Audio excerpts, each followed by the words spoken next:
Saudara, hari ini topiknya adalah Yesus Kristus adalah Tuhan. Saya mulai.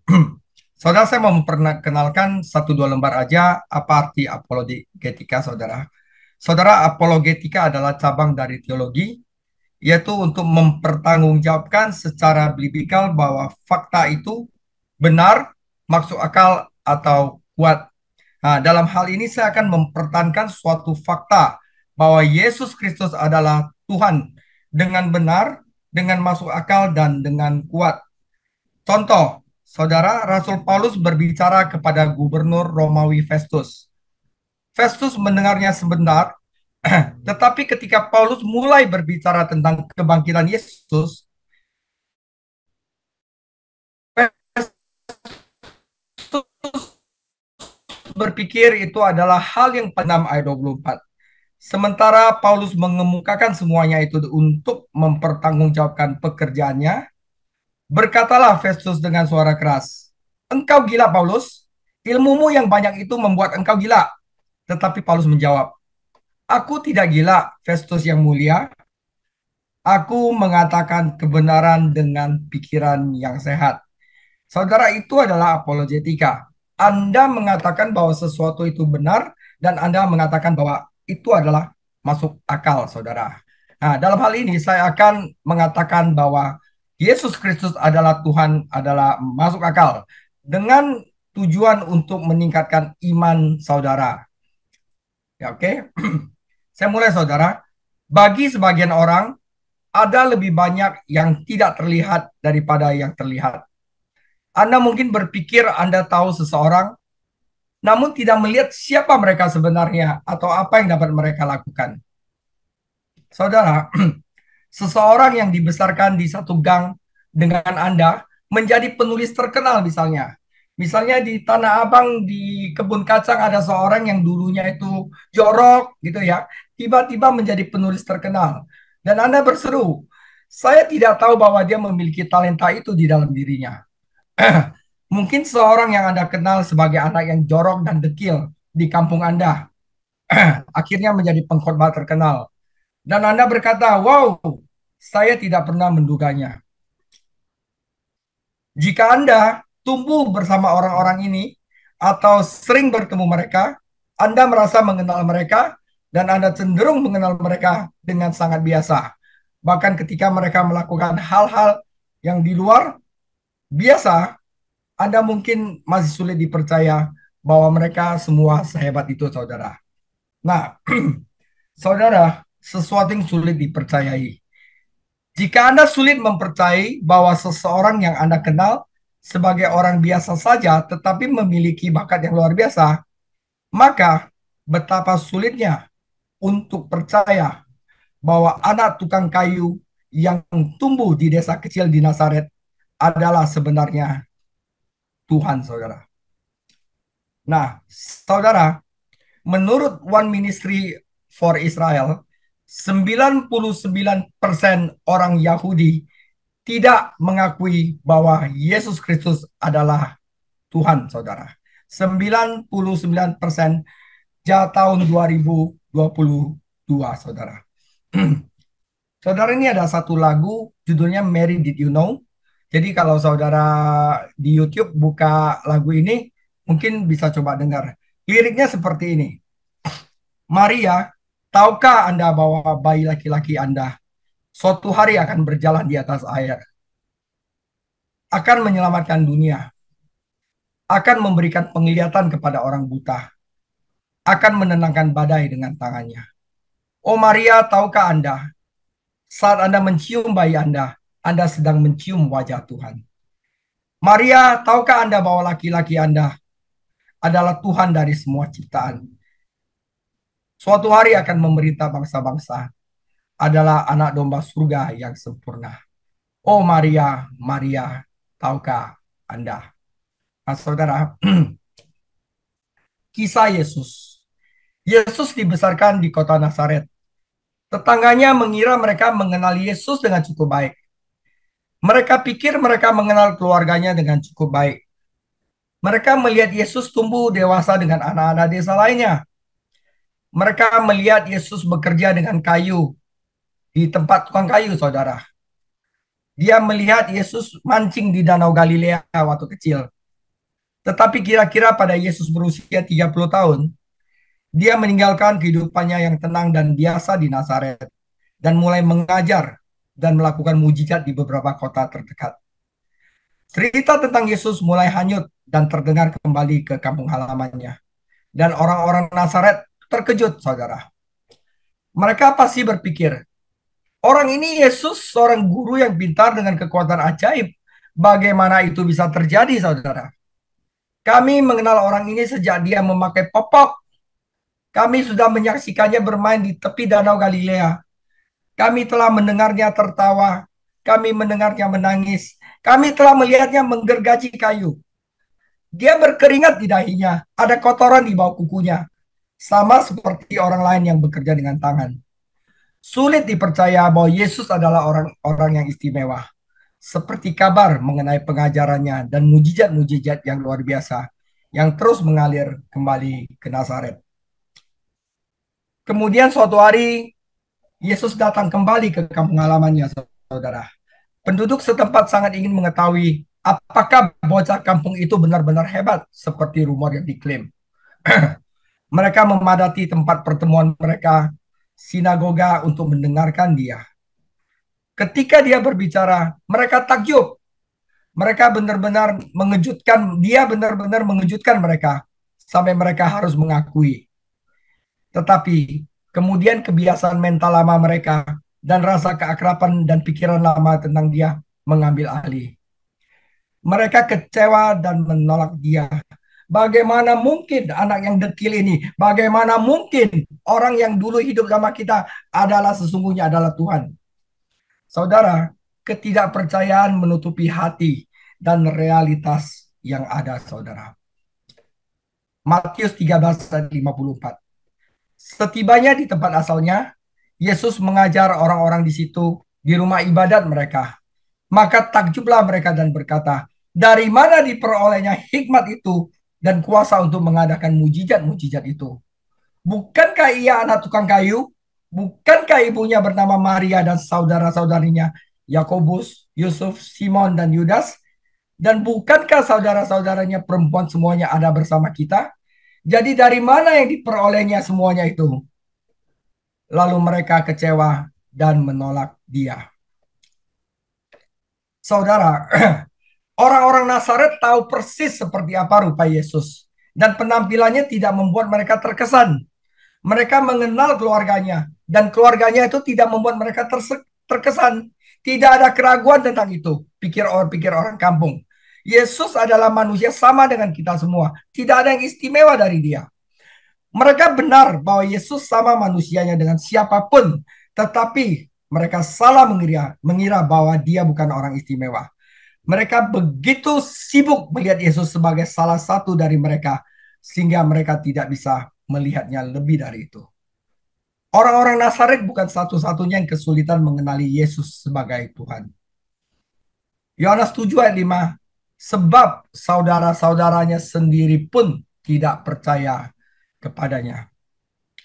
Saudara, suatu kali ketika Yesus berbicara secara pribadi dengan murid-muridnya, dia berkata, Yohanes 14 ayat 7, sekiranya kamu mengenal aku, pasti kamu juga mengenal Bapakku.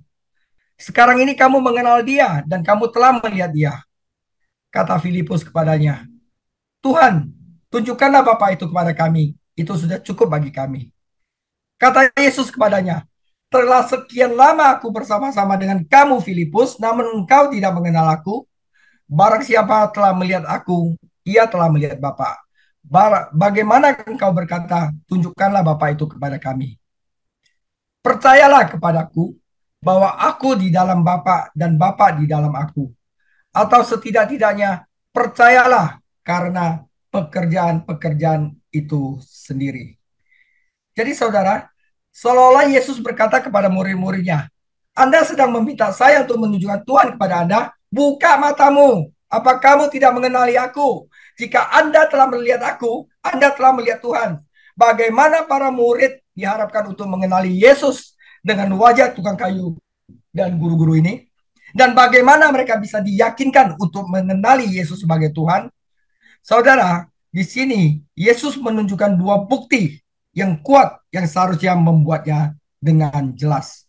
Yesus adalah Tuhan karena perkataannya dan perbuatannya, saudara. Pertama, saya akan bahas perkataannya. Saudara, tidak ada seorang pun yang bertemu Yesus memiliki keraguan bahwa dia sepenuhnya manusia. Dia lapar, dia berkeringat, dia capek, ya. Namun ada sesuatu yang lebih dari manusia tentang dia. Dia mengajar dan mengadakan mujizat sambil berkata-kata hal-hal yang hanya dapat dikatakan oleh Tuhan dan melakukan hal-hal yang hanya dapat dilakukan oleh Tuhan. Kebenaran tentang Yesus adalah ini. Yesus sama manusiawinya seperti Anda atau saya, dan pada saat yang sama dia adalah Tuhan seperti Allah Bapa. Itulah kebenaran. Tetapi tidak semua orang saat itu mempercayainya. Dan sampai hari ini tidak semua orang Kristen pun mempercayainya. Di sisi lain, seperti saksi Yehova dan agama-agama lain, menganggap Yesus adalah orang istimewa, tetapi tidak berpikir bahwa Yesus adalah Allah yang maha kuasa, saudara. Nah, kita sekarang di apologetik ini kita cek apa yang Yesus katakan dan apa yang Yesus perbuat, saudara. Pertama, Yesus itu berkata hal-hal yang seperti Tuhan katakan. Ada sesuatu yang mencolok tentang kata-kata Yesus, tentang apa yang dia katakan, bagaimana dia berkata, dan pengaruhnya terhadap pendengarnya. Yesus berbicara dengan cerdik tetapi sederhana. Dia memiliki wawasan luar biasa ke dalam kebenaran yang mendalam. Namun dia bisa mengajarkan hal-hal ini dengan kata-kata sederhana dan cerita yang sangat berpengaruh. Ketika para ahli berpendidikan mencoba menanyainya dan membuatnya bingung atau menjebaknya untuk mengatakan sesuatu yang bodoh, dia selalu memiliki jawaban yang sempurna.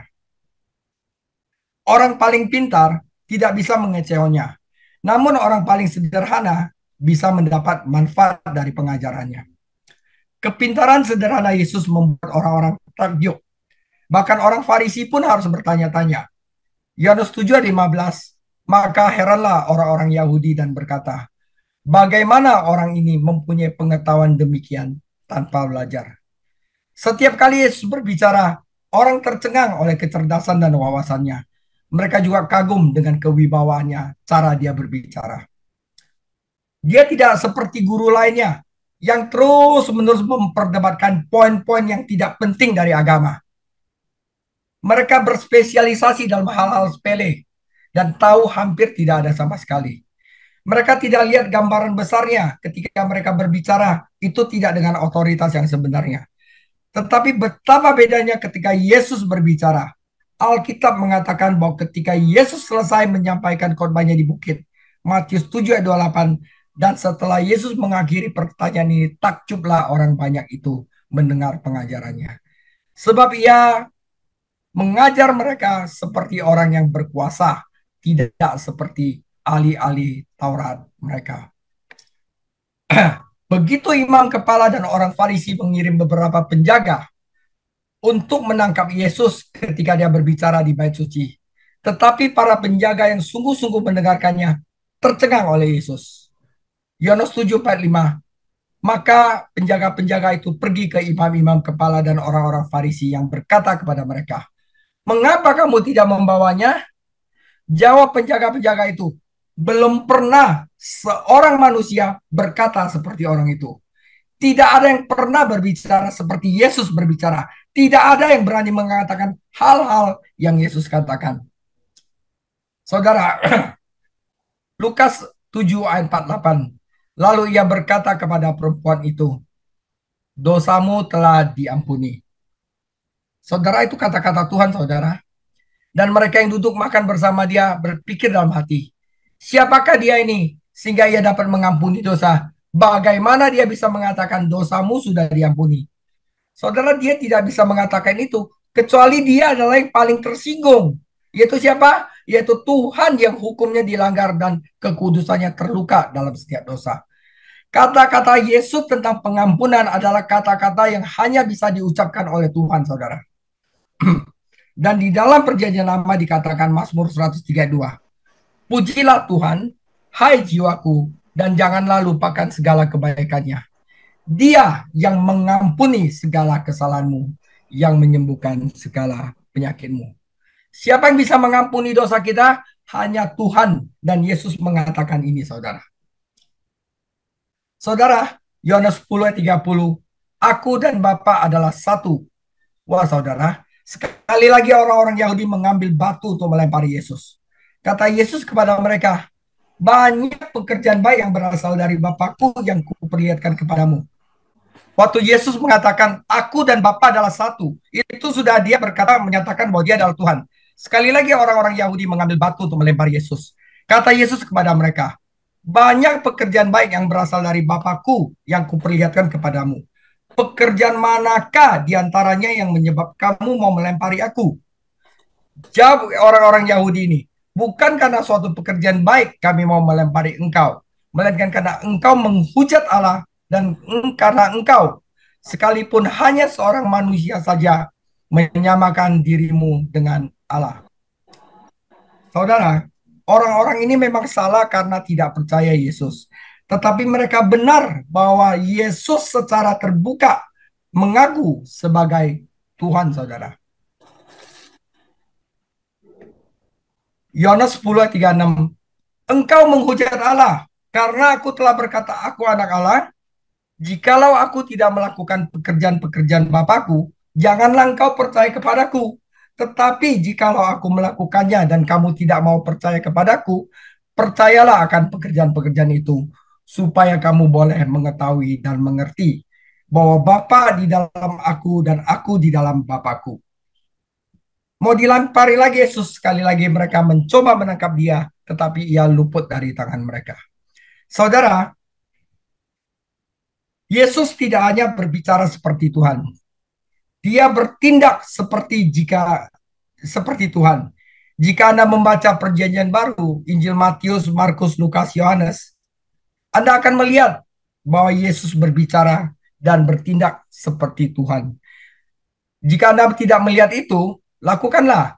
Lihatlah perbuatan-perbuatan yang Yesus lakukan. Saudara, bagaimana bisa siapapun selain Tuhan mengadakan mujizat seperti itu? Yesus mengusir setan dan berjalan di atas air. Dia memberi penglihatan kepada yang buta, memberi pendengaran kepada yang tuli, membuat orang bisu berbicara, menyembuhkan yang lumpuh, bahkan membangkitkan orang mati. Bahkan sebelum mempelajari dengan cermat arti masing-masing mujizat individu, dampak keseluruhan dari melihat hal-hal yang Yesus lakukan adalah luar biasa. Kekuatan supranatural, yaitu kekuatan yang hanya datang dari Tuhan sendiri. Jika kesan keseluruhan dari perbuatan Yesus masih belum meyakinkan bahwa dia adalah Tuhan, Anda harus baca Alkitab lebih teliti lagi. Lihatlah lebih dekat daripada beberapa detail. Jadi saudara, jika Anda baca Alkitab, jangan hanya baca seperti ritual aja, tetapi renungkan apa yang Anda baca. Anda barusan mendapat hasil dari itu. Saudara, lihatlah beberapa mujizat khusus Yesus dalam Injil Perjanjian Baru, dan perhatikan bagaimana mereka sesuai dengan pekerjaan Tuhan yang Maha Kuasa yang dijelaskan dalam Perjanjian Lama. Saudara, ini saya akan memberikan beberapa contoh dari mujizat Yesus, dan di dalam Perjanjian Lama, mujizat Yesus itu menandakan bahwa yang melakukan ini adalah Tuhan. Markus 4 ayat 39. Ia pun bangun, menghardik angin dan berkata kepada danau itu, diam, tenanglah. Maka angin itu reda dan danau itu menjadi teduh sekali. Lalu ia berkata kepada mereka, mengapa kamu begitu takut? Mengapa kamu tidak percaya? Mereka menjadi sangat takut dan berkata kepada seorang yang lain, siapa gerangan orang ini?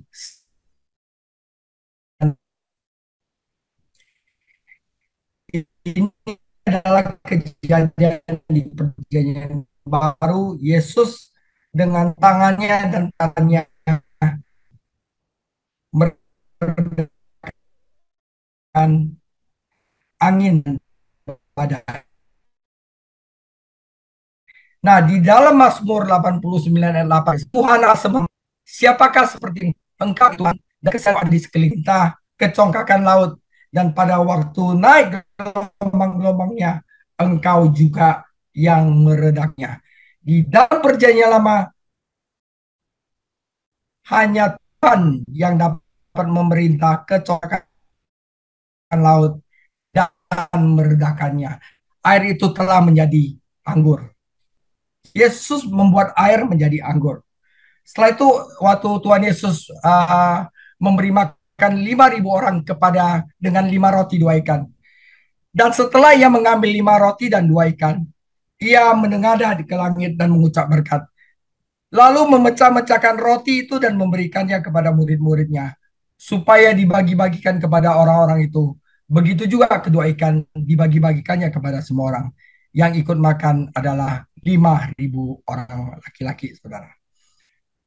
Dan di dalam Mazmur 104 dan 14, Yesus pemazmur mengatakan demikian. Engkau yang menumbuhkan rumput bagi hewan dan tumbuh-tumbuhan yang diusahakan manusia, yang mengeluarkan makanan dari dalam tanah. Dan anggur yang menyukakan hati manusia, yang membuat muka berseri karena minyak, dan makanan yang menyegarkan mereka. Dalam hal ini Tuhan itu mencipta, saudara. 5 roti 2 ikan bisa makan 5.000 orang. Berarti ada proses penciptaan di situ, saudara. Karena itu Yesus adalah Tuhan. Karena Tuhan itu hanya Tuhan yang dapat mengerjakan itu, saudara. Perbuatannya seperti Tuhan. Markus 2:7. Mengapa orang ini berkata begitu? Ia menghujat Allah. Siapa yang dapat mengampuni dosa selain daripada Allah sendiri? Tetapi Yesus segera mengetahui dalam hatinya bahwa mereka berpikir demikian. Lalu ia berkata kepada mereka, mengapa kamu berpikir begitu dalam hatimu? Manakah lebih mudah mengatakan orang ini lumpuh ini, dosamu sudah diampuni, atau mengatakan, bangunlah, angkat tilammu dan berjalan. Tetapi supaya kamu tahu bahwa di dunia ini anak manusia berkuasa untuk mengampuni dosa. Berkatalah ia kepada orang lumpuh itu, kepadamu kukatakan, bangunlah, angkatlah tempat tidurmu, dan pulanglah ke rumahmu.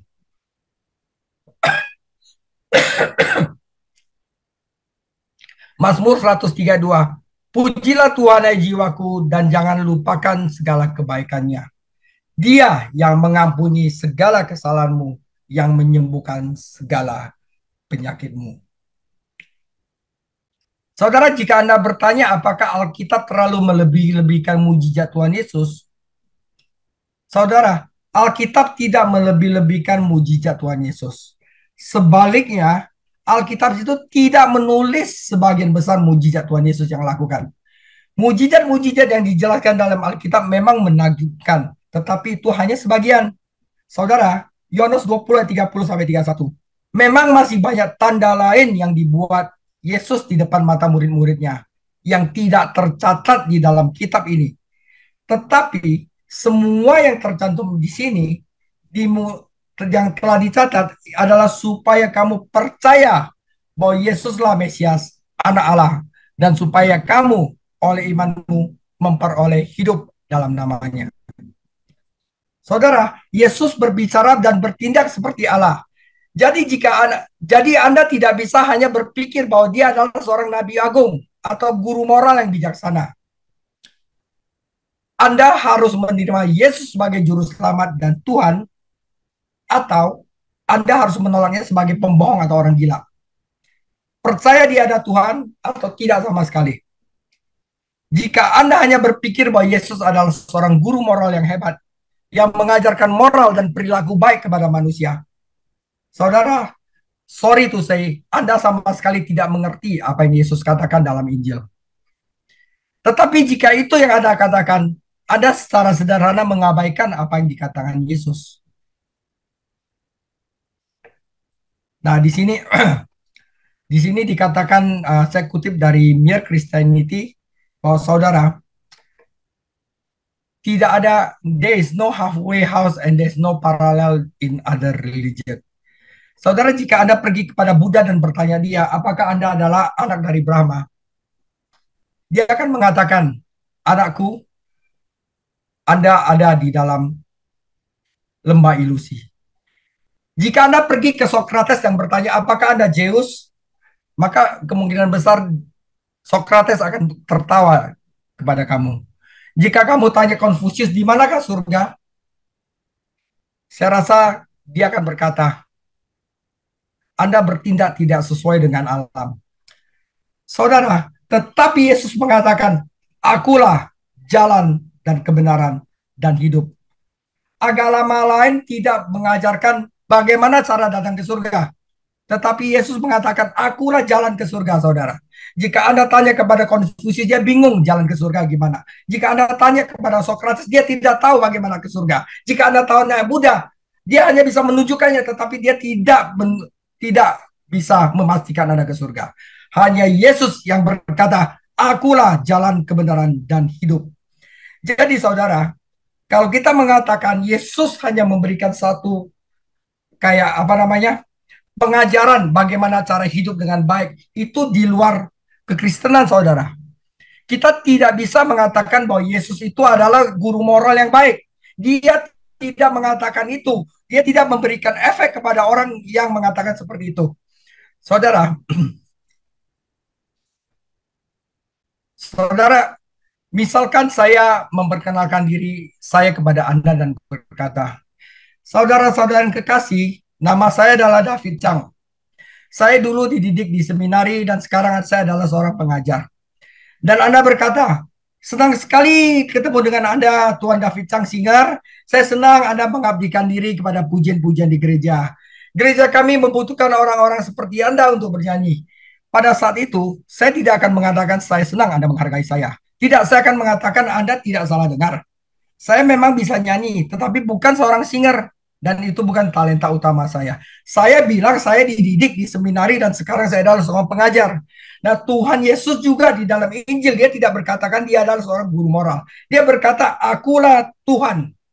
Siapapun yang melihat aku telah melihat Allah. Saudara, dan aku adalah satu-satunya jalan. Siapapun tidak dapat pergi kepada Bapa tanpa melalui aku. Itu yang Yesus katakan di dalam Injil. Saudara, kesalahpahaman seperti itu mungkin terkenal konyol. Tetapi tidak lebih konyol daripada mendengar Yesus mengaku mengampuni dosa dan menjadi Tuhan bersama kita dan kemudian berkata, senang bertemumu Yesus. Anda mengatakan bahwa Anda seorang guru moral yang baik dengan beberapa pengajaran moral yang bermanfaat. Saya pikir itu bagus dan saya mungkin ingin menggunakan beberapa pengajaran dari Tuhan Yesus. Pada saat itu saya hampir bisa mendengar Yesus berkata, apakah saya mengatakan saya hanya seorang guru moral yang baik? Tidak. Saya berkata bahwa saya memiliki otoritas untuk mengampuni dosa saudara. Itu yang Yesus katakan kepada kita. Apakah saya mengatakan bahwa saya menawarkan kepada Anda beberapa pengajaran yang bermanfaat tentang Tuhan dan Anda dapat memilih mana yang suka? Tidak, saya mengatakan bahwa saya adalah satu dengan Bapa, bahwa saya memberikan kekekalan hidup kepada semua orang yang percaya kepada saya. Yesus tidak memberikan ruang untuk memberikan setengah-setengah. Tidak ada ruang untuk tindakan setengah hati. Anda harus mengambil keputusan, kemudian bertindak seperti itu. Karena Allah yang Maha Kuasa telah hidup dan berjalan di tengah-tengah kita. Saudara, percayalah kepada kata-kata Tuhan Yesus. Percayalah pada perbuatan Tuhan Yesus. Percayalah pada kata yang paling luar biasa dan pekerjaan yang paling luar biasa. Tuhan Yesus pertama kali dia berkata dia akan bangkit dari kematian dan kemudian dia melakukannya. Saudara, di dalam Injil, siapakah selain Tuhan yang bisa berkata-kata seperti itu? Siapakah selain Tuhan yang dapat melakukan pekerjaan seperti itu? Siapa selain Tuhan yang lebih kuat daripada kematian? Saudara, Yesus Kristus adalah Tuhan, saudara. Demikian sharing saya. Minggu depan Yesus Kristus adalah Mesias yang didumotkan para nabi. Tuhan Yesus